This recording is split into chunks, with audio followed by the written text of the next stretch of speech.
Hello, good morning. എല്ലാവർക്കും എൻ്റെ ഒരു പുതിയ വീഡിയോയിലേക്ക് സ്വാഗതം. അപ്പം ഞങ്ങളിതാ രാവിലെ ഒരു 5 മണിക്ക് വീട്ടിൽ നിന്ന് റെഡിയായിട്ട് ഇറങ്ങുന്നതാണ് കേട്ടോ ഈ കാണുന്നത്. എങ്ങോട്ടേക്ക് ആണ് പോകുന്നതെന്നല്ലേ, ഞങ്ങൾ ഇപ്രാവശ്യത്തെ ഈസ്റ്റർ ഹോളിഡേക്ക് ഒരു ട്രിപ്പ് പ്ലാൻ ചെയ്തിട്ടുണ്ട്, ഒരു 6 days ട്രിപ്പ്. അപ്പോൾ അതിൻ്റെ ഭാഗമായിട്ട് എയർപോർട്ടിലേക്ക് പോകാൻ വേണ്ടിയിട്ടാണ് ഞങ്ങളിവിടെ നിന്ന് ഇറങ്ങുന്നത്. ഇത് കണ്ടോ, ഞങ്ങളുടെ സ്ഥലം, നാട് വളരെ ശാന്തമായിട്ട് കിടക്കുന്നു അല്ലേ.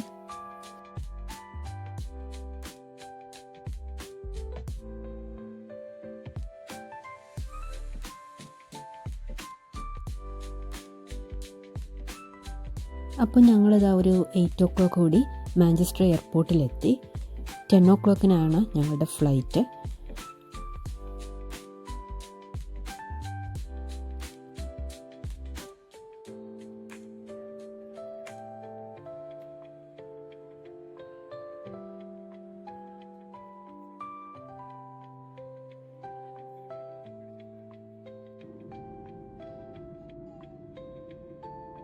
ഞങ്ങളുടെ യാത്ര ഈ കാണുന്ന സ്ഥലത്തേക്കാണ്, അതായത് സൈപ്രസിലേക്കാണ് ഞങ്ങൾ പോകുന്നത്. സൈപ്രസിലെ പാഫോസ് ഇൻ്റർനാഷണൽ എയർപോർട്ടിലേക്കാണ് ഞങ്ങളിപ്പോൾ ലാൻഡ് ചെയ്യാൻ പോകുന്നത്.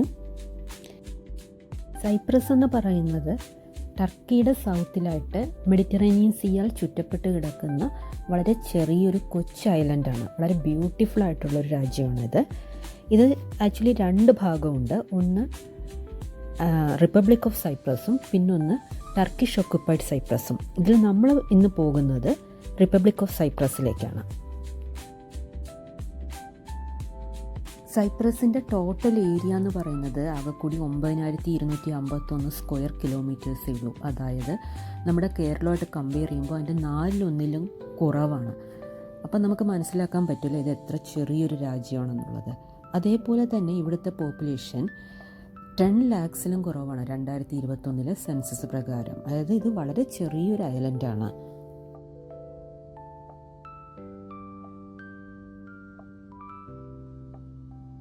നമുക്ക് ഫ്ലൈറ്റിൽ നിന്ന് കാണുമ്പോൾ തന്നെ വളരെ മനോഹരമാണ് കേട്ടോ ഈ രാജ്യം.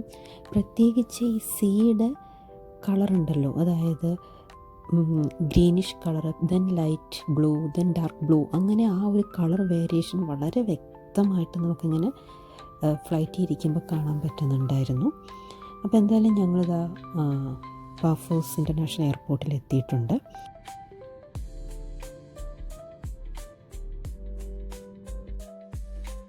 കാണാൻ പറ്റുന്നുണ്ടാവും, വളരെ ചെറിയൊരു എയർപോർട്ടാണ്. പക്ഷേ വളരെ ചെറുതാണെങ്കിൽ പോലും ഇവിടുത്തെ ഇമിഗ്രേഷൻ പ്രോസസ്സൊക്കെ വളരെ സ്മൂത്തായിരുന്നു, ക്വിക്കായിരുന്നു. ഏകദേശം 1/2 hourനുള്ളിൽ തന്നെ നമ്മളെല്ലാം കഴിഞ്ഞ് പുറത്തിറങ്ങാൻ പറ്റി. അപ്പോൾ ഇനി അടുത്ത 6 ദിവസം നമ്മളിവിടെ അടിച്ചു പൊളിക്കാമെന്ന് വിചാരിക്കുന്നു. ജെറ്റുവിൻ്റെ പാക്കേജാണ് നമ്മൾ എടുത്തിരിക്കുന്നത്. അപ്പോൾ അവരുടെ ബസ് വന്നിട്ടുണ്ട് നമ്മളെ കൊണ്ടുപോകാൻ വേണ്ടിയിട്ട്. അപ്പോൾ ഞങ്ങൾ അതിൽ കയറാൻ വേണ്ടി വന്നു. അപ്പോൾ ഞങ്ങളുടെ പ്ലാൻ എന്താണെന്ന് വെച്ചാൽ നമ്മൾ ഇവിടുന്ന് തന്നെ കാറും ബുക്ക് ചെയ്തിട്ടുണ്ട്. അപ്പോൾ ഏട്ടൻ കാറും എടുത്തിട്ട് വരാം, ഞങ്ങളോട് ഈ ബസ്സിൽ പോകാനാണ് പറഞ്ഞത്.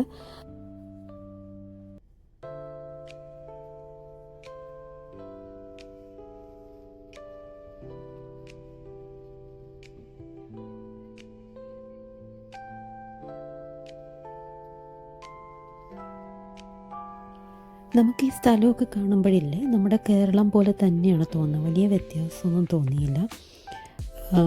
ഇങ്ങനെ 2 സൈഡും നോക്കുമ്പോൾ റോഡുകൾ വളരെ മനോഹരമാണ്, വളരെ നല്ല റോഡുകളാണ്. പക്ഷെ അതെല്ലാം നോക്കുകയാണെങ്കിൽ വലിയ വ്യത്യാസമൊന്നുമില്ല. ഈ കാണുന്ന എല്ലാം പോളി ഹൗസസാണ്. ഇത് കണ്ടപ്പോൾ ലാസ്റ്റ് ടൈം ഞങ്ങൾ ടർക്കിയിൽ പോയിട്ടുണ്ടായിരുന്നു കഴിഞ്ഞ ഈസ്റ്ററിന്. അവിടെയും ഇതുപോലെ തന്നെയാണ്, നിറയെ പോളി ഹൗസസ് ഇങ്ങനെ തുടരെ നമുക്ക് കാണാൻ പറ്റുന്നുണ്ടായിരുന്നു. അപ്പം ഞാൻ ആലോചിച്ചത് എന്താണെന്ന് വെച്ചാൽ, നമ്മുടെ നാട്ടിൽ ഒരു പോളി ഹൗസ് ഉണ്ടാക്കാൻ, പണ്ട് ഞാനവിടെ അഗ്രികൾച്ചർ ഓഫീസറായിരുന്ന സമയത്ത്, ഞാനൊരു 7 വർഷം മുന്നത്തെ കാര്യമാണ് പറയുന്നത്, ഇപ്പോഴും വലിയ വ്യത്യാസമൊന്നും ഇല്ലയെന്ന് എനിക്കറിയാവുന്നു. ഒരു പോളി ഹൗസ് ഉണ്ടാക്കണമെങ്കിൽ ഒരു കർഷകനെ കൊണ്ട് അത് ഉണ്ടാക്കിപ്പിക്കാൻ നമ്മൾ പെടുന്ന പാടും, പിന്നെ അതിന് വരുന്ന മെയിൻറ്റെയിനിങ്ങിന് വരുന്ന ചിലവും, അവരുടെ ബുദ്ധിമുട്ടും, അതുപോലെ തന്നെ അതിൽ വരുന്ന പ്രൊഡ്യൂസ് ചെയ്യുന്ന സാധനങ്ങൾ, പിന്നെ അവർക്ക് വിൽക്കാൻ പറ്റാതെ വരുന്ന പ്രശ്നവും, അങ്ങനെ ഒരുപാട് കാര്യങ്ങൾ നമ്മളന്ന് ഡീൽ ചെയ്തിട്ടുണ്ടായിരുന്നു. അപ്പോൾ ഇവിടെ ഇങ്ങനെ ഇത്രയും നിരനിരയായിട്ടുള്ള പോളി ഹൗസസ് കാണുമ്പോൾ ഞാനിങ്ങനെ അത്ഭുതപ്പെട്ടു പോയിട്ടുണ്ടായിരുന്നു.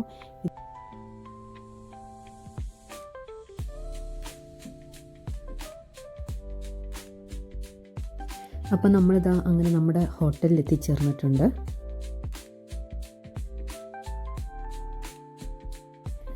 ഹോട്ടലിൻ്റെ ബാക്ക് സൈഡാണ് കേട്ടോ ഇത്. അപ്പോൾ ഈ ഒരു വ്യൂ കണ്ടപ്പോൾ തന്നെ അങ്ങ് മനസ്സിന് ഭയങ്കര സന്തോഷം തോന്നി. ഭയങ്കര എന്താ പറയുക, അത്ര മനോഹരമായിട്ടുള്ള ഒരു വ്യൂ ആണ്. നമുക്ക് കാണുന്നത് കടലാണ്. കടലിനോട് ചേർന്ന് സൺബാത്തിനുള്ള കുറേ ഏരിയ, അതിനിപ്പുറത്ത് സ്വിമ്മിങ് പൂള്. അപ്പോൾ അങ്ങനെ വളരെ ശാന്തമായിട്ടുള്ള വളരെ മനോഹരമായിട്ടുള്ള ആ ഒരു വ്യൂ കണ്ടപ്പോൾ തന്നെ വളരെയധികം സന്തോഷമായി.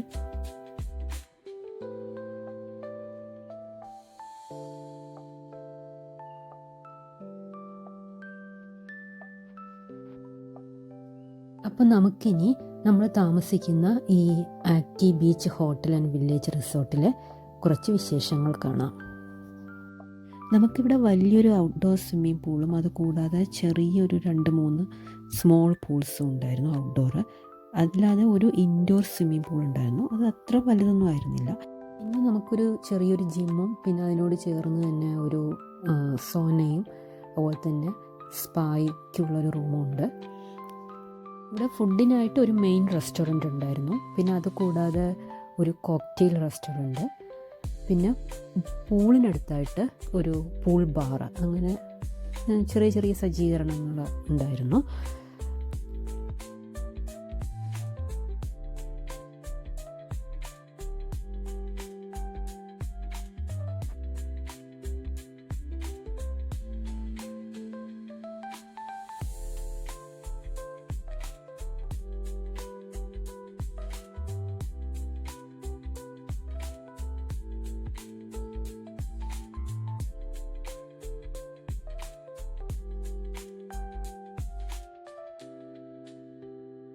അപ്പോൾ നമ്മൾ ഈ ലോഞ്ചിൻ്റെ ബാക്ക് ഡോറിലൂടെ പുറത്തേക്ക് ഇങ്ങനെ ഇറങ്ങിക്കഴിഞ്ഞാൽ കണ്ടോ, ഇവിടെ ഒരു ചെറിയൊരു പൂളുണ്ട്. അവിടെയും സൺബാത്തിനുള്ള ഫെസിലിറ്റീസ് അവർ വെച്ചിട്ടുണ്ട്. അതിൻ്റെ സൈഡിലൂടെ നമുക്ക് താഴത്തേക്ക് ഇറങ്ങിപ്പോവാം. അവിടെ ആ ബിൽഡിങ്ങിന് അപ്പുറത്തും ഒരു ചെറിയൊരു പൂളും ഒരു 2-3 പേർക്ക് ഇരിക്കാനുള്ളൊരു അറേഞ്ച്മെൻറ്റ്സും ഉണ്ട്. അത് കഴിഞ്ഞ് നമ്മൾ താഴത്തേക്ക് ഇങ്ങനെ സ്റ്റെപ്പ് ഇറങ്ങിപ്പോയി കഴിഞ്ഞാൽ പിന്നെ നമുക്ക് കാണാൻ പറ്റുന്നത് ബാക്കിലുള്ള ഒരു വലിയൊരു ഔട്ട്ഡോർ വേറൊരു പൂള്, അതിനോട് ചേർന്ന് ഒരു ചെറുതും കുട്ടികൾക്ക് വേണ്ടിയിട്ടുള്ളതാണെന്ന് തോന്നുന്നു. അങ്ങനെ ഒരെണ്ണം അറേഞ്ച് ചെയ്തിട്ടുണ്ട്. പിന്നെ സിയോട് ചേർന്നിട്ട് സൺബാത്തിനുള്ള ഏരിയാസുമാണ്.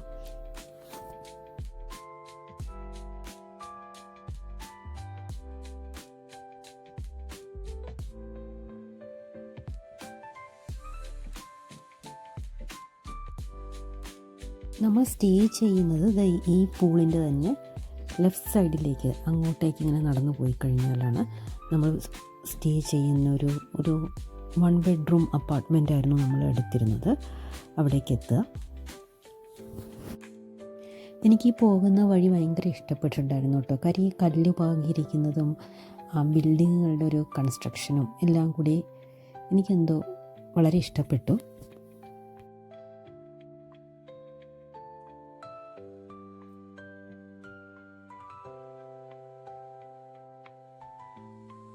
അപ്പോൾ ഇതാണ് നമ്മുടെ ലിവിങ് റൂം കം ഡൈനിങ് ടേബിളും അവിടെ തന്നെയാണ് ഞങ്ങൾ ഇട്ടിരുന്നത്. പിന്നെ സൈഡിലായിട്ടൊരു ചെറിയൊരു കിച്ചണുണ്ട്. അത് നമ്മൾ ഉപയോഗിച്ചിട്ടൊന്നും ഉണ്ടായിരുന്നില്ല. പിന്നെ അതിനപ്പുറത്തായിട്ട് ബാത്റൂമും അങ്ങോട്ടേക്കൊരു ബെഡ്റൂമും. പിന്നെ ഇവിടെ നമുക്ക് ഒരു ബാൽക്കണി പുറത്തേക്ക്.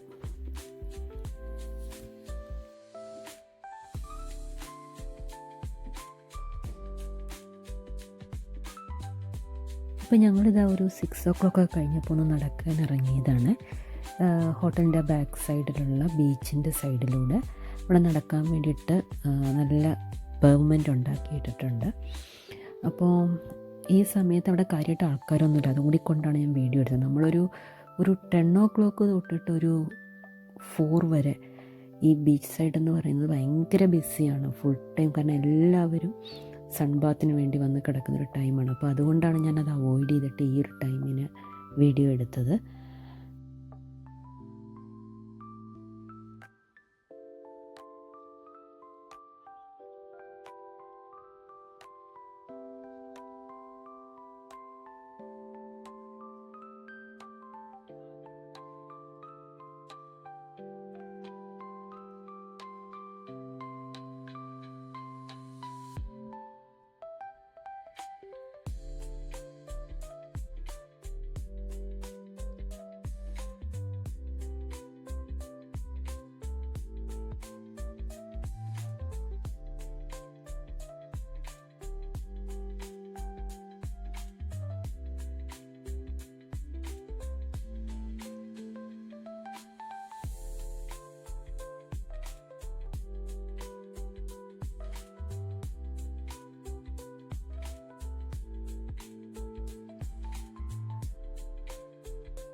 നമുക്കിവിടുന്ന് നോക്കിയാൽ തന്നെ ഇതാ ടൗൺ ഇങ്ങനെ കാണാൻ പറ്റുന്നുണ്ട്.